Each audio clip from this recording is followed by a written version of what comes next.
এগুলো পাঠাই তবে এখন বন্ধুদের।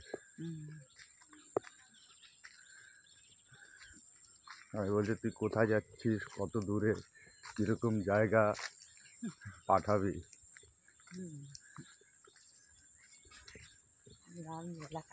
এরকম দেখলে বলবে আমাদের নিয়ে চ। হ্যাঁ রে বাবা, ভালোবাসে গ্রাম।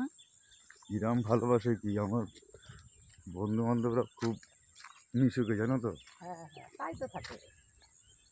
অনেকে বলে শহরের ছেলেরা বাজে হয়, কিন্তু না না, আমাদের বন্ধু বান্ধব খুব সবাই মিশুকে। কি এক নাকি? যার ব্রেন ঠিক আছে তার সে তো ভালোই থাকবে, যারা ব্রেন ঠিক নাই তারা তো মনে করো গ্রামে আর শহর আছে না, একই হবে।